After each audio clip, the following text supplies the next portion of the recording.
Hey everyone, this is Evo coming to you live. We are working on advanced topics today with the Promptcraft guidebook. I am going to be sharing a number of tips and tricks today. We're going to talk a little bit about the different types of things you can do in Promptcraft as well. So thanks for joining me. This is a second round for those of you who have done the first and you are looking to go a little bit further with your work. We're going to go through some aspects of the specifics of these tools today, and that includes 2D image generation, and that includes a couple of tips and tricks from the guidebook itself. So thanks for joining me here. I really appreciate it. This is Evo. Hey, I'm going to go ahead and throw on my glasses. We're going to be sharing a couple of my sort of secret recipes today. I'm going to share from the new book a little bit. And I also wanted to give you some ideas that might get you going, whether that's working on your training models or specifically figuring out how you are doing some of the aspects of storytelling that might be trickier for you to accomplish. So hi, and welcome everyone. I know that we're going to have just a few of you here in the live webinar, and then this is pre-recorded, and many of you are going to be able to catch this later, whether it's on YouTube or elsewhere. So thanks for those of you who are joining me, whether it's live or recorded. And we're going to dive in just very briefly into a handful of tools. And again, this is the second version of the Promptcraft workshop. This is specifically advanced topics. I'm going to go ahead and pull myself out, and hopefully you still hear me. We should drop down that music. We don't need that anymore. And thanks to everyone for joining us here today. Advanced topics. So specifically, we are going to be exploring a number of generative media tools. Some of them I'm going to be bringing up so that we can talk about and test together. Some of them I'm just going to quickly describe and you can find on your own time. So this is the second section of the Reality Craft workshop focused on generative media. Most of you will have watched previous videos that include getting started in tools like Midjourney and Stable Diffusion. And again, thank you. Thank you for joining me here. I am at Reality Craft, that is based in Oakland, California, just south of where Pixar is in Emeryville. So if you are ever in the East Bay, we have a design lab and gallery and a space for all types of creative work, including world building and figuring out where your generative work meets all of the other work you might be taking on. We're going to talk a little bit more about world building and storytelling today, and some of the things that you might be trying to accomplish that could be hard or might be currently challenging you for one reason or another. So again, thanks for making time to be a part of this workshop. Reality Craft here is both a physical space and a process and a game. That book is coming, and I want to let you know that while some of you have seen the new book or have a copy of it in your Kindle or in paperback, there is a series of books. Reality Craft is a specific process that focuses on world building. So we are going to explore just a little bit of that today and some of the tools in generative media that you might be using for world building, whether that's a storytelling process, a publishing process, a production process. So a reminder from the last workshop, those of you who are here, Promptcraft is a process to realize and design your generative and creative works. That includes a wide variety of tools, things like ChatGPT or Bard and Claude and all of these writing tools that are coming. We're going to look a little bit at how I use Canva today. For example, some of you are already Canva users, and that's a great way to test different types of generative media in the window here available to you for free. So Promptcraft starts with words, being able to describe something. But in many cases, we're also using other types of source material that might include images, that might include emoji, that might include different types of parameters that are coded to different numbers. And we're going to talk a little bit about parameters today because we go into that as well in the intro. But some of those parameters are vitally important to understand when you're trying to describe the whole process of Promptcraft. Um, we are talking specifically advanced topics here. And a prompt, in this case, a series of words, numbers, other characters that express an idea that can be generated, includes a wide mix of characters, right? And it depends on which tool you're talking about. Midjourney uses emoji. Many of those web-based tools that are built on Stable Diffusion are only going to accept words or might accept some types of numbers, some types of punctuation as well. We're going to talk a little bit about syntax and how that changes in different tools. But for now, these are the types of things that I want you to be thinking about, need to go into any type of prompt you're developing. The content type is what you are asking for it to create. In a writing tool, this is something like write code for JavaScript, right? You want to give it enough of a context and framework. In an image generator, that might look like a die cut sticker, something that is maybe specific to uh, graphic design or image generation. Now, there are a wide variety of generators, uh, 3D, video, mind mapping, knowledge management, all of these things. We're going to discuss a little bit of those today. But Promptcraft within those tools is relatively similar. You end up needing to describe the content type. You need to give a description of the scene you are looking for. And that might be just a few words. That might be something much more elaborate with commas separating different areas of a scene. You can, example, use commas. And we're going to look at how those things are formed. But description tends to be the meat on the bone in this case. This is the primary thing that you would find in a script if you were trying to describe a scene at the beginning of a new scene in a story. Style differs depending on whether we're talking about art. Obviously, there are lots of art styles that are evoked in different generators in the image generation space. But also, style can be cinematic.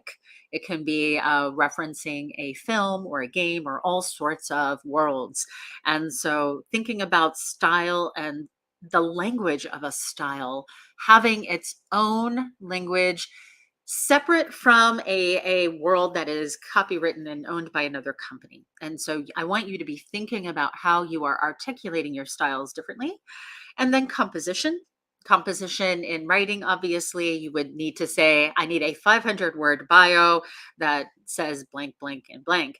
Now, that parameter, 500 words, is important to the composition, and those two inform each other in a writing program. In a generative art program, they also inform each other, but they're informing each other slightly differently. Parameters are used, for example, aspect ratio or a tile, in order to make something that is ready for publishing in a very specific way or is able to be fine tuned. For example, in Stable Diffusion, using things like Dream Studio. So we're going to look at some of these and how they are formed. This is an example from Midjourney that we look at in the first workshop. And again, please note that those sorts of parameters, for example, aspect ratio, are normalized to pixel count. So you might not know what an aspect ratio is that you're looking for, but it's good to have that sort of library in your mind if you're doing image generation. Also, if you're thinking about video, we're going to, in future interviews and demos here, we're going to look at more of the video generation tools out there. I'm currently testing a cool one called AugX Labs, but understanding what you are publishing for and what is that aspect ratio you need, right? 1920 by 1280, maybe you're publishing for video or you're publishing for something large. Know what you're trying to publish to in advance, and that helps you along the way to get the most producible content. So, we talked a little bit about image prompts, and this is an exercise that some of you are now testing with multiple images in order to train your own models. Midjourney, for example, lets you use up to 5 images there. In other tools, you might find that you are able to get a refined style by using something, and a tool that we're going to look at a little bit later is scenario.gg, where you can then get a whole library of your character, for example, and then generate on your trained model of your specific character. So, we're going to talk about these different approaches to creating characters along with manipulation of a seed.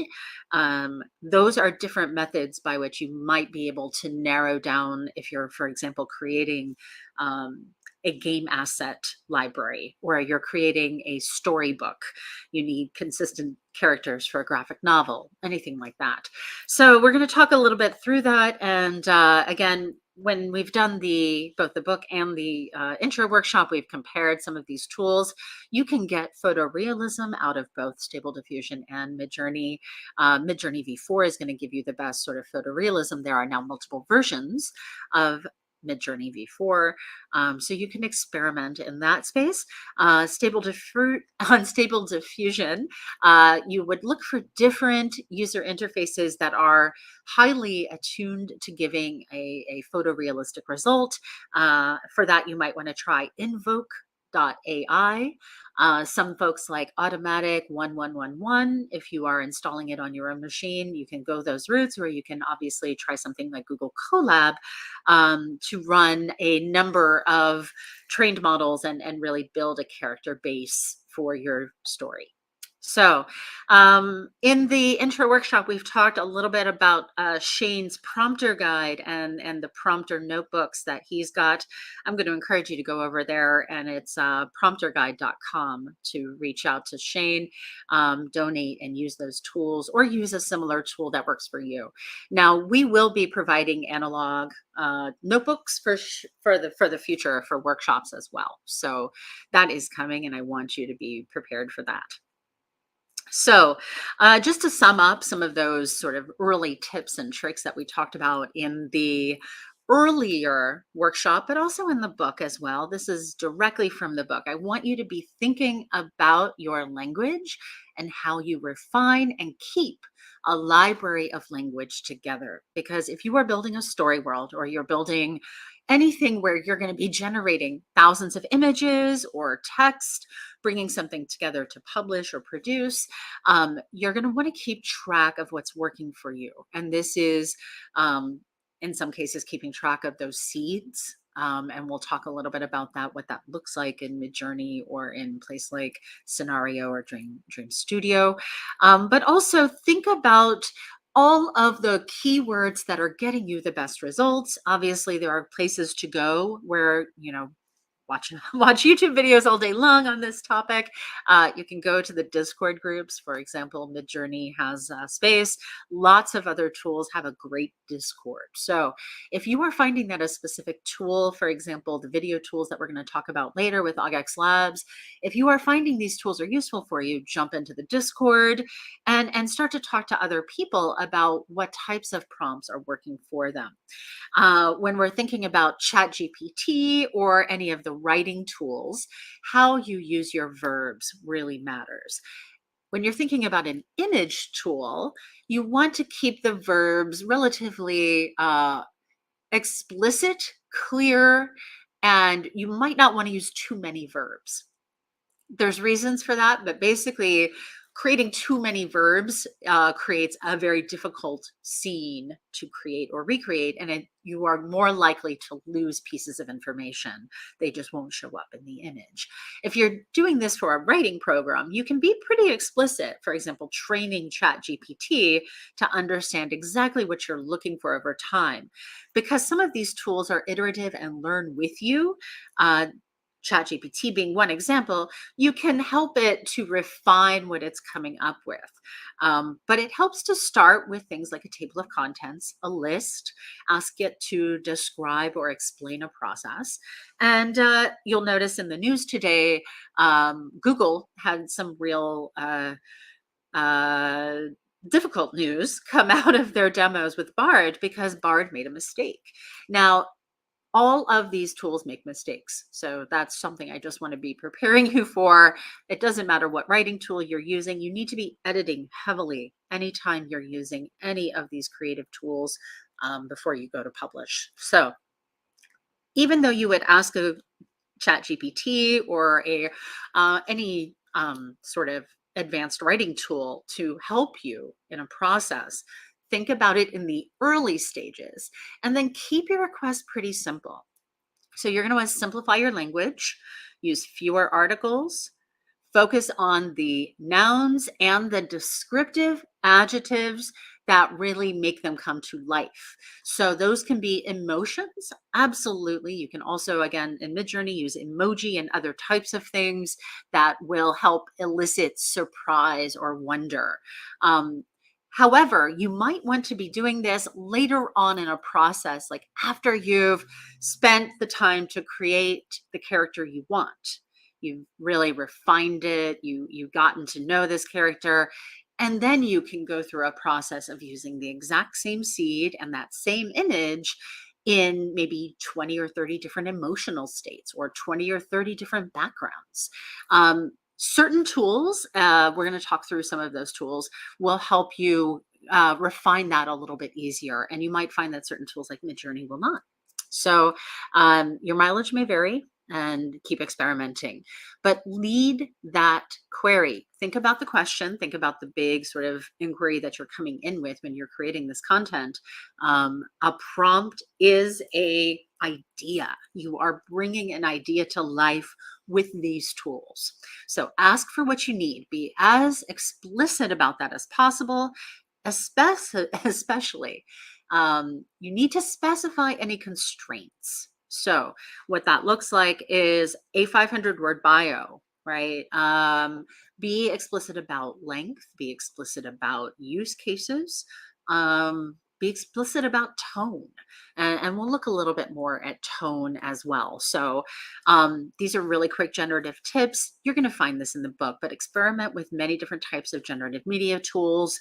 Use these tools to create a starting point. They are not the place to finish, but get started. Remix and keep re-rolling and keep experimenting. Don't expect it to give you the right response on the first, second, or third try. Use generative media tools to explore new styles and techniques or hybrids between things you like. For example, some of you in the Reality Craft group noticed I did an embroidery piece, which was informed by old alchemy and a codex and all of these old wisdom traditions coming together in a form of embroidery that doesn't exist. I find that kind of storytelling compelling. So thinking about a style, which in this case, embroidery of old storylines within old wisdom tradition books. I find that kind of mixing works really well. It creates a rich tapestry in this case to work with. So use those generative tools to create a sense of unpredictability and expansiveness. And that includes surprise. Think about the elements of surprise across the board.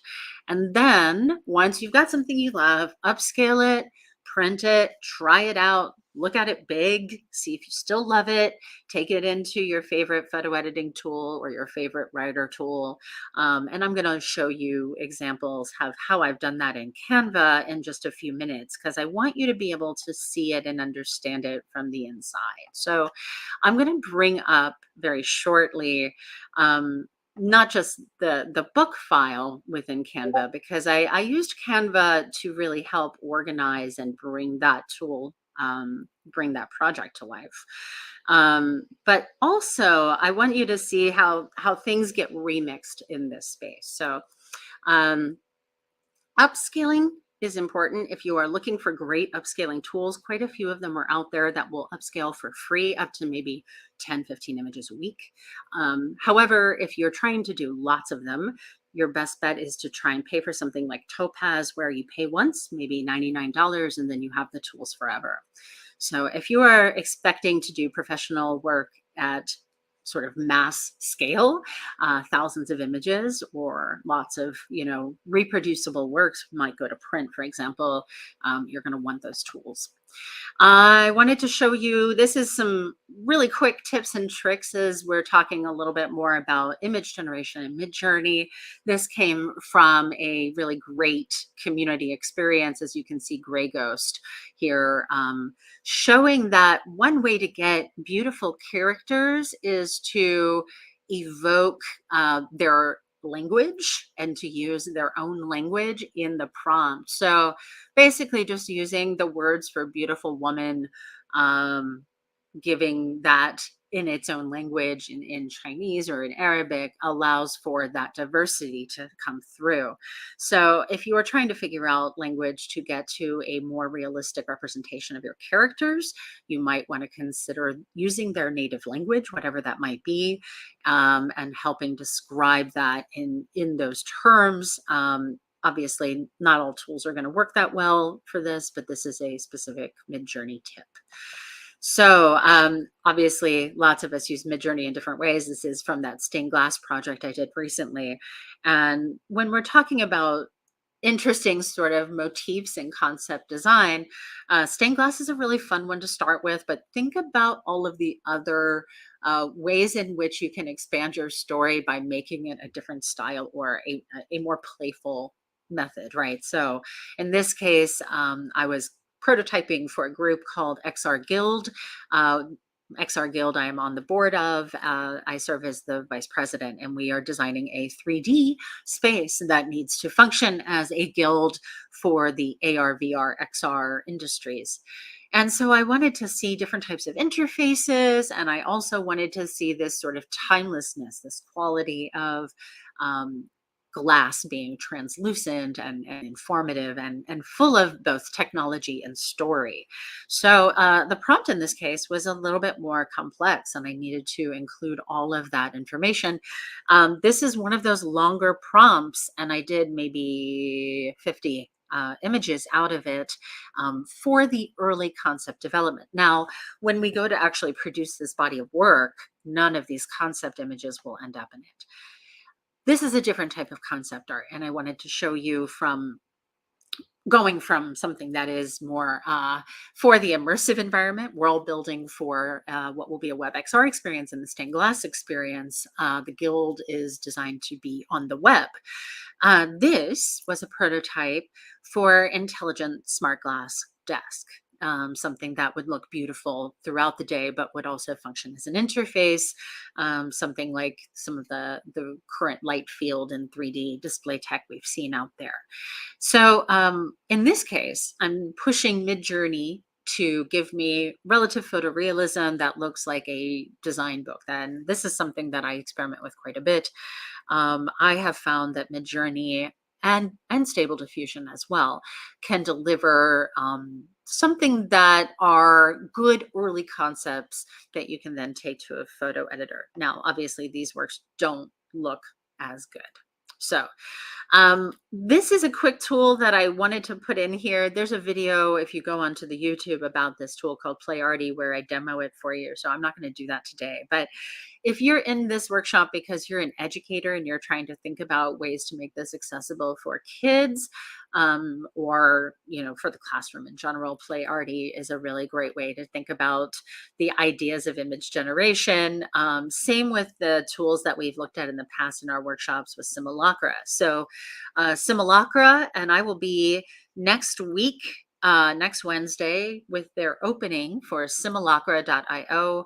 And I'm going to go ahead and put that URL up because we've had a really great time exploring this tool over the last few weeks. I'm going to encourage you to go over there in your own time. This is a tool for creating image ideation on top of 3D environments. So you can design an outfit, you can design flooring, you can design a little mini apartment with all sorts of ideas. So each of the elements in this house, for example, the floor, the walls, the art, all of the things you're seeing are generated. So it's a very simple prompt in what is basically a Stable Diffusion inlaid inside a WebXR experience. So this is social. So you can do it with others. You can hang out, have friends in, go do it together. This is a great way to just kind of get a sense of what's going to work for you. Also, this is a great tool for the classroom. So if you're thinking about how am I going to try and, help my students get their heads around generative media and how this can work for them, simulacra.io, and you can go to their AI demo.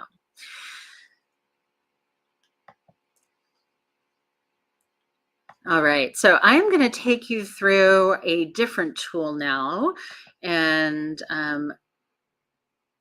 let's see. It's I'm going to need to make sure it's going to share it properly here. You're going to be coming into my Canva, and Canva I use for a lot of production tools and sort of organizing my production space. So we're going to come into Canva. And you're going to see that, I keep my different sort of book promo stuff here, and I use this as an organizing place, a place for production. But I'm specifically wanting to show you some of their generative tools today because I find that their tools are relatively simple and easy to use. When I'm writing, I have certainly used their tools to say, okay, what would you come up with? You'll see I have two files here where they are docs, and I absolutely queried Canva a couple of times using what they call the Magic Write tool. So in this case, I wrote a Promptcraft one getting started, and I asked it to write a YouTube description. And then I asked it to write an outline for the workshop. And so I'm going to show you what this looks like and how this works. We are in Canva right now inside the docs, and we are looking at a tool, what they call Magic Write. And what it is, and I'm going to make sure you can see me here, but it's on this plus sign right at the bottom. When I go here, I say Magic Write, and then it asks for my prompt. Write 5 tips on how to overcome writer's block. In this case, I wanted to write a script for a YouTube short that explains why everyone should learn advanced prompt craft skills. And let's see what it comes up with. Magic Write is not ChatGPT. It is not going to give you the same kinds of results in terms of synthesis. It is not a code writing tool either. It is a writing tool. So if you've been exploring some of the other tools in the book, for example, Copy AI, Jasper, Hey Friday, all of that. Okay, so this is a script. It has written a whole script. And you notice it didn't do that sort of typing thing that ChatGPT did, but it wrote a script. We see a busy street filled with people walking, environments, people having lunch. We see housing development. Oh my goodness. So there's a whole script here. We all live in a world filled with technology. We use it every day in almost every aspect of our lives.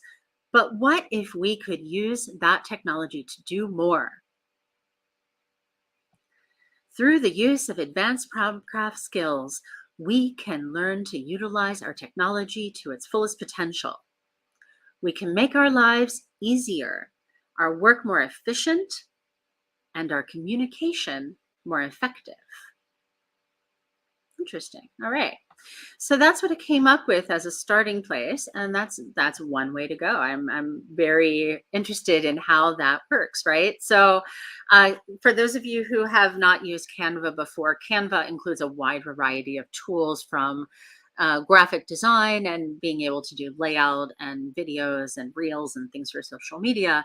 But in this case, I've used it for a number of let's say slides for integration between things as well. And there is a tool specific for image generation as well. So I'm going to show you that as well. Let's try and make something for social media because this is sort of a place where we can start. We're going to just create a quick collection, and I'm going to show you how their image generation works. So let's say we're going to do these things right here, and then I say this.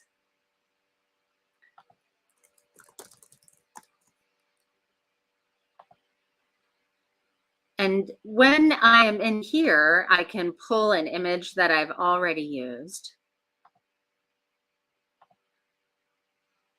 But once I have those images, I can go to their image generation tool and bring it across the board into everything I'm using. So that allows me to both use images I've previously developed, but let's say I also want to get in here and edit these. Okay, finish. Thank you very much. So now everything I do in Canva is organized in this way, and I can get to my previous content and all of that, right? So my template, my templates and projects and those sorts of things are all here. Um, Whether you want to decide to use their image generation tool, I have found that their image generation is pretty basic. So when we're trying to do something, let's say an Instagram story, it's going to be on the side wall, the same way you would bring in an upload or anything else into a story. You can say in their apps, text to image. And if you didn't see that, that's text to image right here. And so it's asking for my prompt right here. And in this case, I'm just going to say, people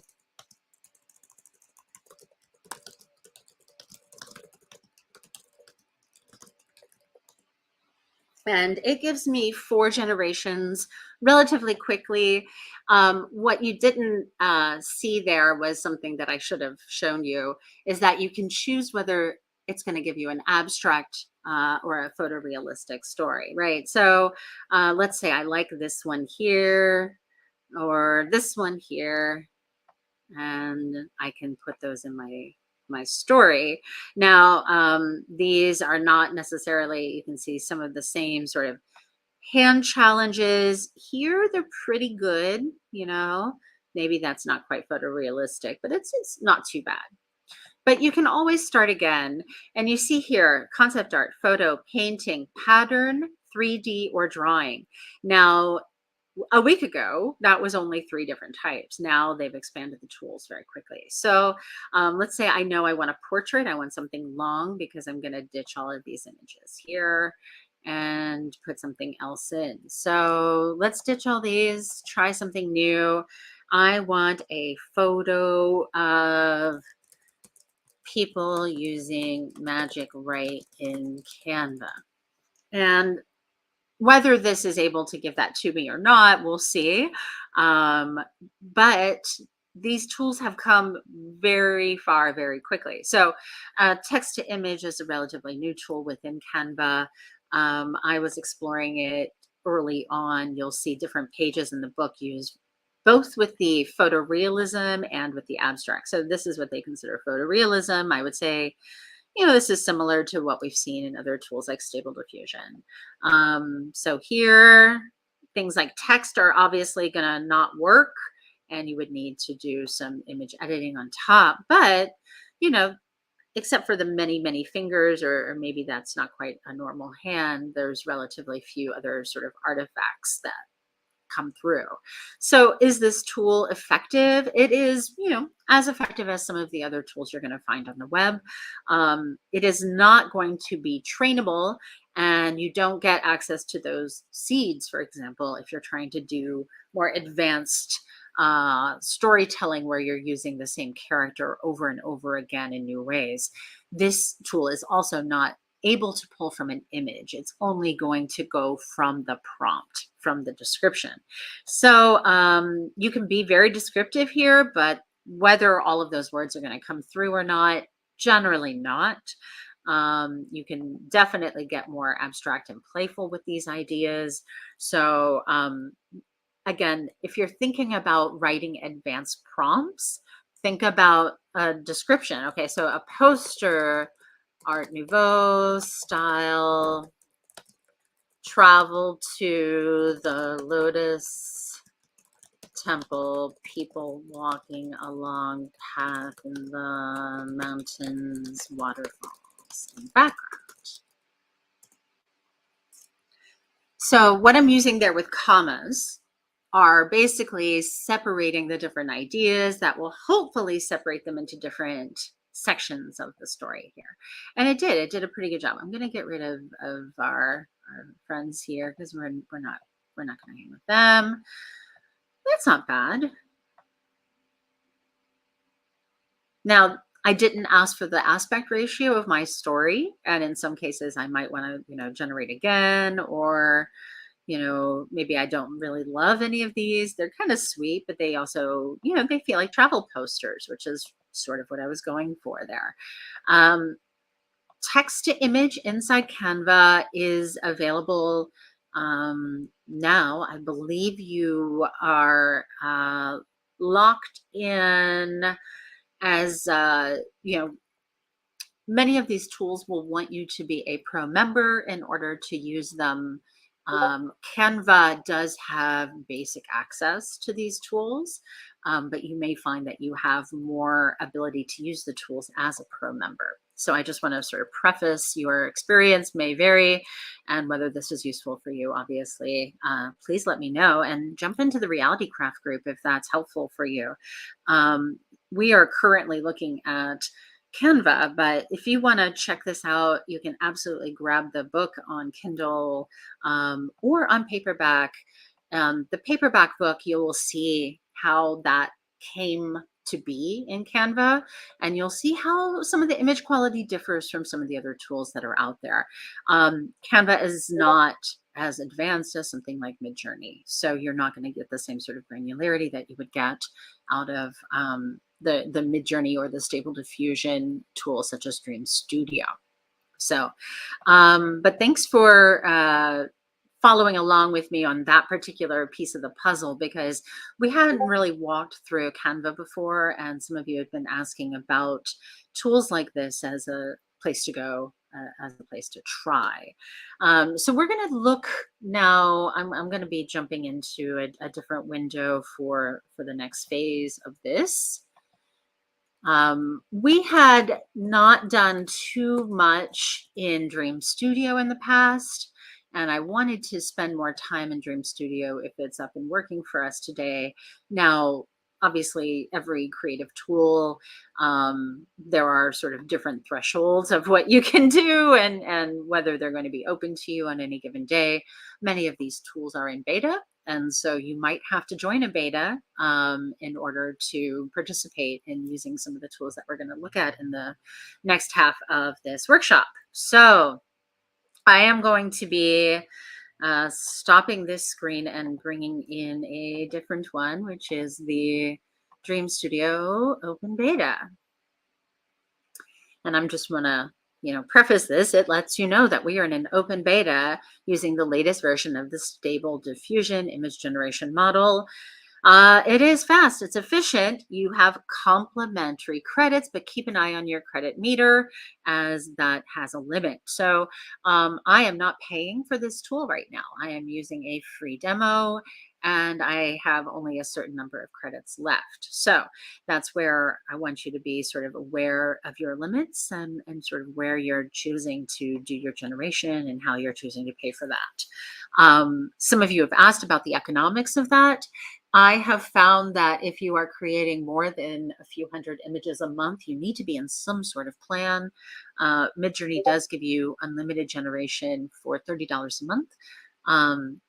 And we can talk about where some of these other interface choices fall, but generally budgeting somewhere between $10 and $50 a month for image generation if you are creating hundreds or thousands of images a month.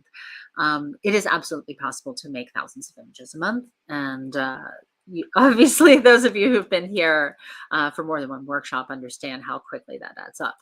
So let's take our Art Nouveau poster ideas. Art Nouveau travel poster. And we are heading to the crystalline temple on the hill, waterfalls in background, stunning photorealism, gilt edge. So it's got a frame to it in this case. I've added this frame. I'm going to look at, do I want to be using the Stable Diffusion 2.0, 2.1? Am I planning to do some in painting here? I'm going to actually use 2.0. And I don't have an image reference that I'm going to use in this case, but I could be. I do have similar posters I've done in this style before. Excuse me. And when I'm looking at width and height, I think I want something that is tall.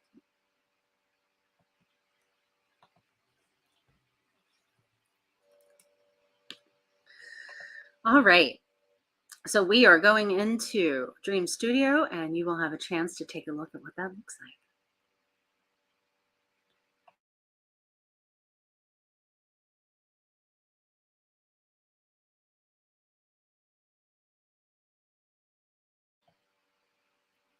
And thanks for your patience, everyone. I'm really so grateful for all of you who've been out there sharing the book. While this is generating, I just want to thank you for getting out there and telling us about your experiences with it, whether it's going into the tools that we talk about, like Simulacra, or maybe trying things on your own for your own stories. I really do want to hear those stories and how they work out for you. So if you are trying these tools for the first time, yeah, get in touch. Tell me how it's working out for you. Um, we've obviously been testing this workshop as a different mode, the way of working together for a few months. And if you have specific comments, questions, and feedback that you feel like you want us to tackle in a future workshop, I'd love to know about it so that we can make sure to include that in the broader coursework. So we are diving into world building, and let's see, how's our diffusion window doing? Did it generate? Yes, we have. All right, Stable Diffusion 2.0. We're in Dream Studio here, and I like what we're getting. This is not bad at all. All right, so for those of you who have not used this tool before, we are using something called Dream Studio AI. It is available on the web. Some of you have used this before. This is offering many different versions of Stable Diffusion. You do get some credits when you get started, so you can absolutely go here now and try it out. So I'd encourage you to give that a try, maybe see how it works with some of your favorite prompts. So I'm going to see whether we got something nice out of these. Well, I kind of like the texture on this especially. So I'm going to download it. And then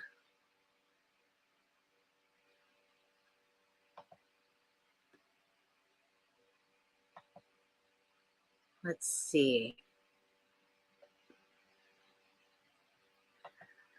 I do like that you get some history here. So for example, I can see all of the last prompted images.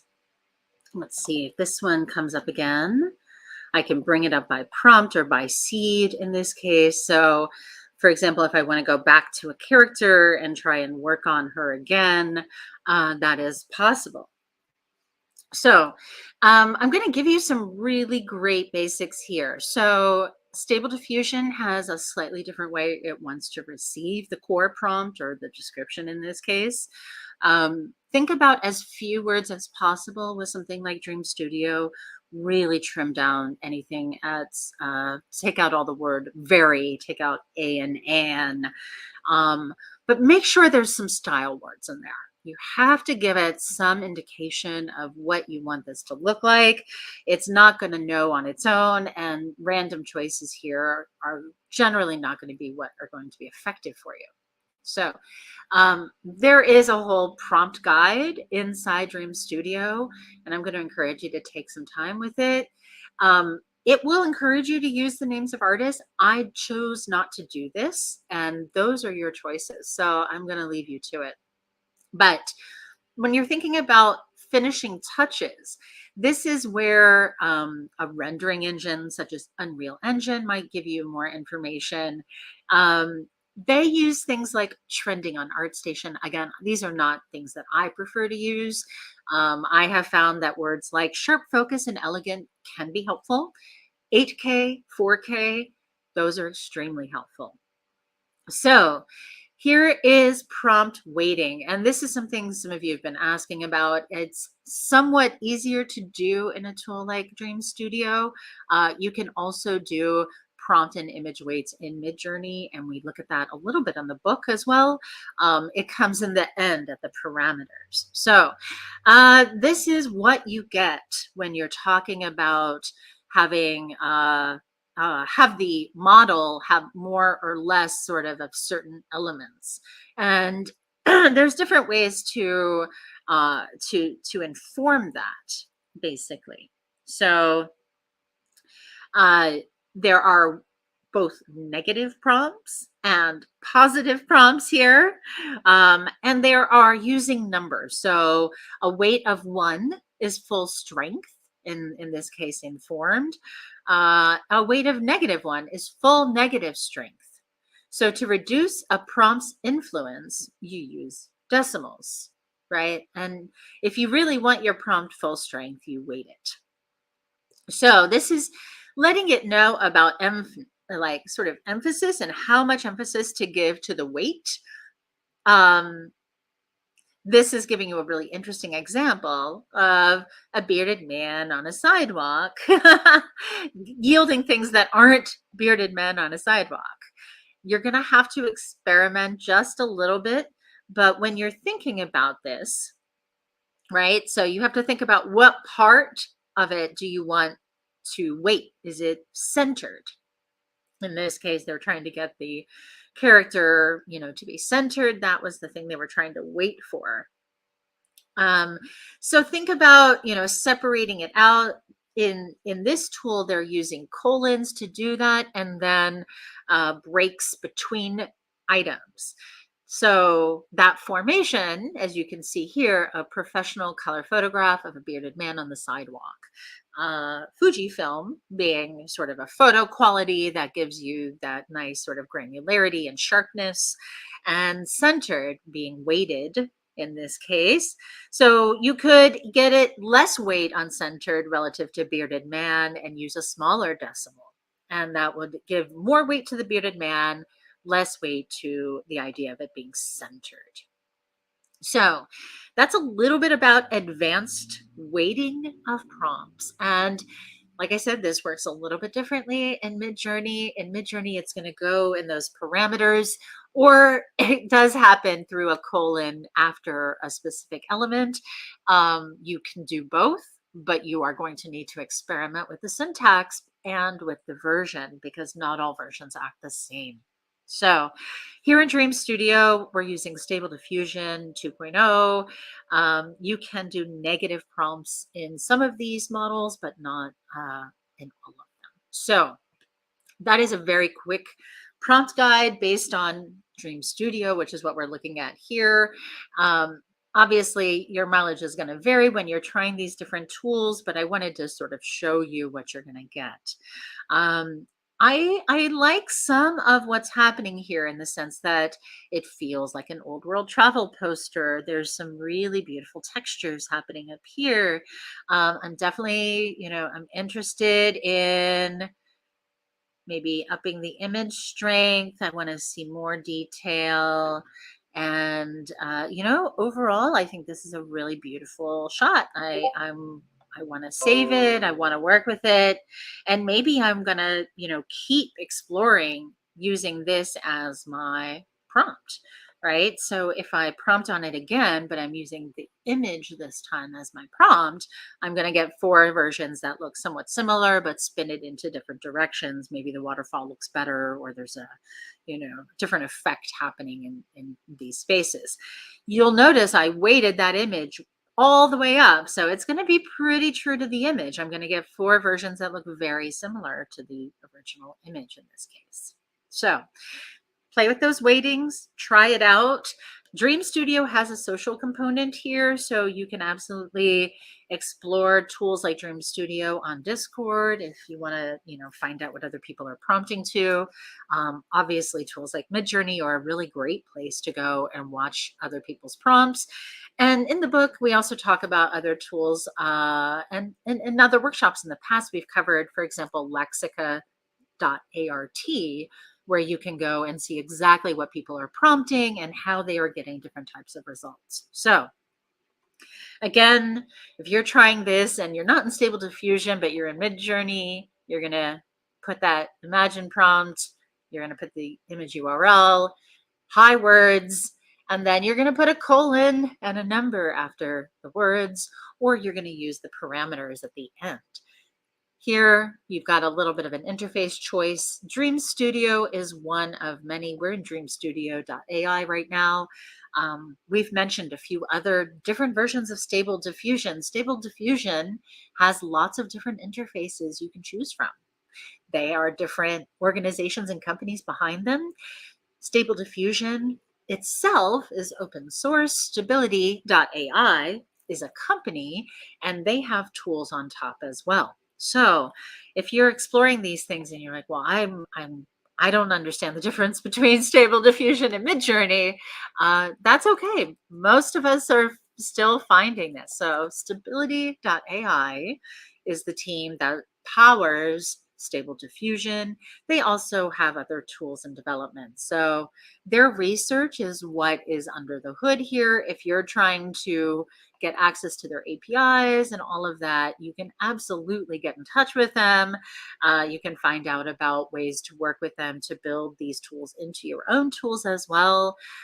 Things like multi-prompting, really vital. We have not done a lot with multi-prompts here today. We've talked just a little bit about that, but multi-prompts and weighting, what we just looked at is a form of what we call multi-prompting. You are weighting different sections, but you're creating a very complex idea with your prompt. Now, there are ways to run this on your own machine and run your own servers and do the computing at home or in your studio. I'm going to encourage you to spend some time on stability.ai if this is interesting to you, because I know some of you are at that advanced filmmaking stage, for example. You're working on books, you're working on story worlds and games, and you might need this level of granularity, or you might be looking at how you can bring these tools into your own programs.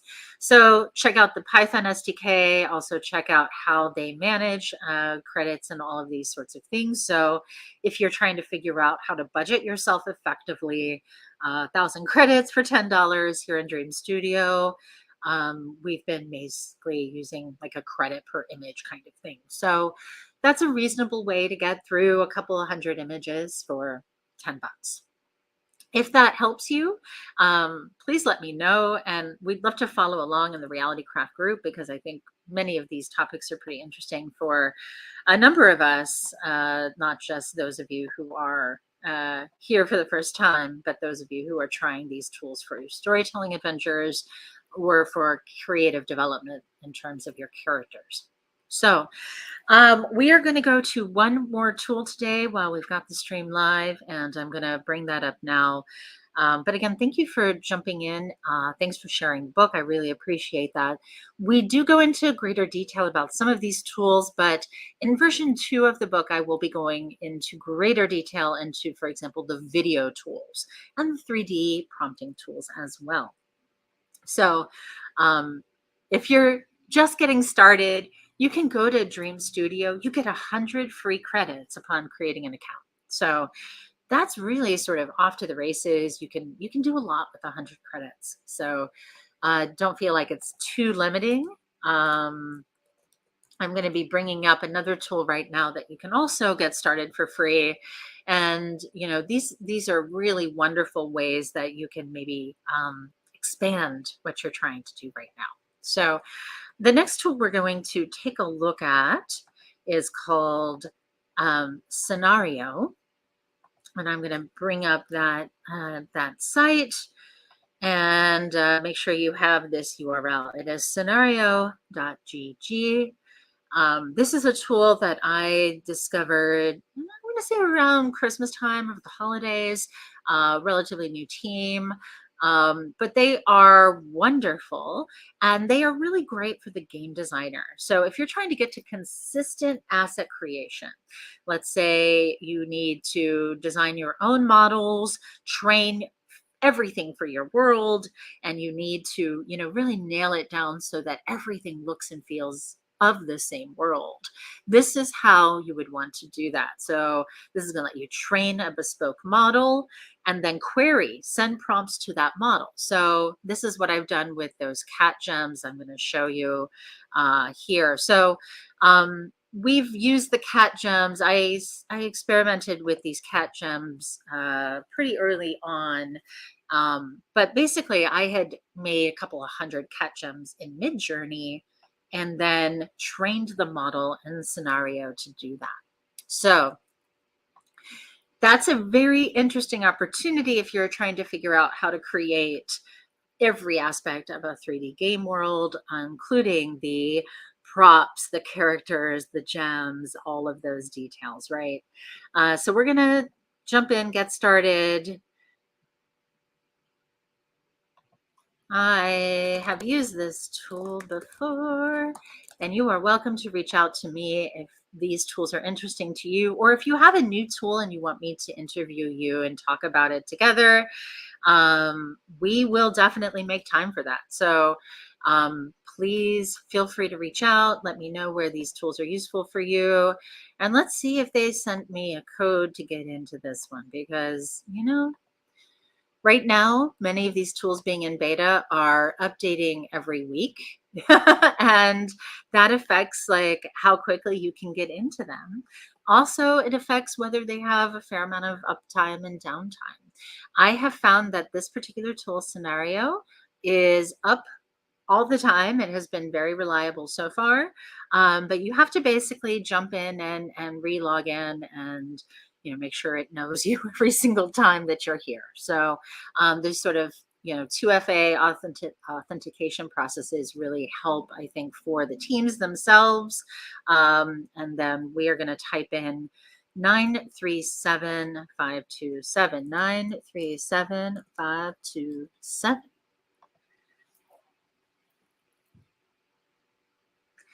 So in the app, it tells you that we have different types of generators. You can see that I have my crystal cats. These are ones that happened from a model that I originally trained on my Midjourney art. So I took a bunch of different cat gems and a couple of crystals, and I put them in, and then I generated. So I can then delete or copy this generator, and I can create new generators or generate images.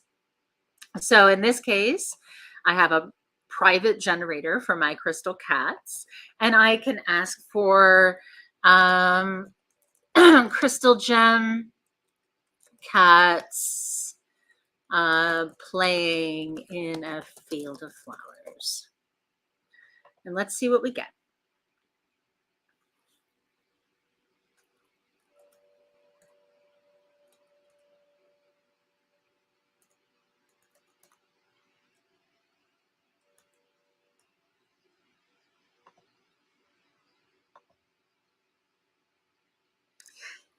As many of these processes do take about a minute, you're going to notice.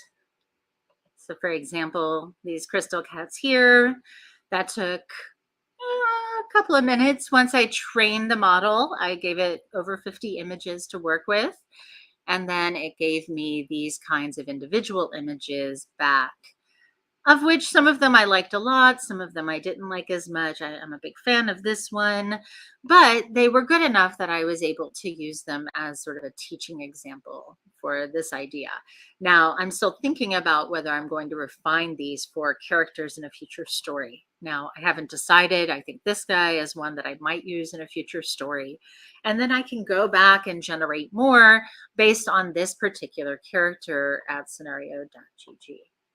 So I like this cat. I think he's pretty cute. And that's how you get to that kind of sort of character design in this tool. So you can see right here, similar to what we saw in Dream Studio, there are it's giving you the number of images to prompt for, in this case, four. Sampling steps. So sampling steps are really interesting in that it's how many steps is the generator taking to get there. Um, in most of these tools, you're going to want at least somewhere in the 20 to 30 steps to get the level of detail you're looking for. More steps equals more time, but it can also create more noise or confusion. More steps isn't always better. So some people like exploring sort of stepping down or taking out the last 10 stop, basically putting a stop in before the end, or creating a sample of less steps.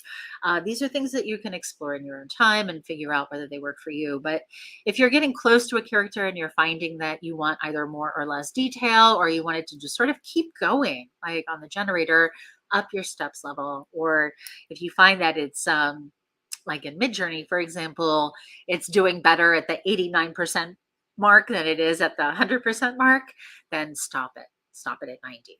So that's a little bit about this. And you can see, obviously, this tool is taking a little bit longer, but we finally got some cats. Are they the cats we want? Well, I like them a little bit. They're not really the sort of crystalline vibe I was hoping for.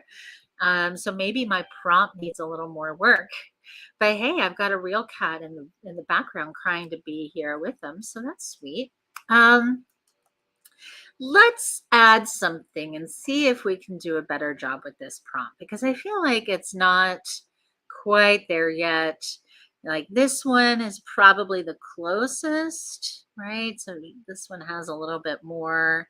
Let's generate more images though, because I feel like we didn't really nail it on the first time out. So I could come here and add more detail. Gem kitten plays with gems. And let's see if we can actually get a little bit more of a sort of playfulness and also this hybrid characterization that I'm hoping for. Now, you can see here there are some advanced options. This is where you're going to find those parameters like aspect ratio. Guidance is how they handle image weighting here. So I could go closer to the prompt or closer in creating a level of potential randomness or chaos. Negative prompt is, in this case, words that I definitely don't want to see in the process. So, well, that's weird. Is it diffusing in real time for us this time? Yes, it is. So now we're going to get to see the diffusion process here in scenario. So, well, this is really lovely. So I like a little bit more what we're starting to see. I kind of think this one's pretty cute. Yeah, definitely better. So you notice here I have a seed, sampling steps, and guidance. So those are things that I would want to put down in my notebook if I want to recreate this character again, because I might want to specifically work with this character, download it, make it the image, and then keep working it over and over again in order to create a whole library or a whole children's book with this character in mind. So that is a very quick example of how to do some character design and some of the things that, we would consider advanced topics here. But it's really going to get you started and off to the races in terms of trying to get to world building. So no matter what type of project you're working on, I hope you're going to reach out, let us know where I can help you on the world building side. If you're trying to figure out how to get your head around these tools, the book goes into more of these getting started topics, less of the fine tuning. So if you're trying to get into the fine tuning, we are going to be creating more focused workshops that are specific to a specific process in the world building stage. Again, both the next version of the Promptcraft book and the Reality Craft book will be focused more on the world building process. And this is something that we're developing as a course for creators, producers, media industry, and anyone who is creating stories. So, if you are joining me here for the first time, I would encourage you definitely subscribe and reach out. Let me know where the book is helpful for you. Pick up the book if you haven't already done so. It is out both on Kindle, in paperback, and in uh, the Kindle Unlimited for a very limited time only. It's only going to be there for another day or two for free. So if that's interesting to you, you're going to want to drop on that URL at Amazon, look up Promptcraft and the Promptcraft Guidebook. Again, this is the first in a series of 4 books specifically on world building and generative media, including tons of secret recipes and my tips and tricks, lots of little details along the way. So this has been Evo, and I'm going to bring myself just back on for a moment to say hi and bye, and thank you for being a part of this session with me. If you are finding that you need more tips and tricks along the way, please reach out. We do private trainings that are much more focused to your specific use case. I can go through how all of these tools work with your team and really help with you as you are refining a workflow and a process. So feel free to reach out. This has been Evo at Reality Craft, and have a great day.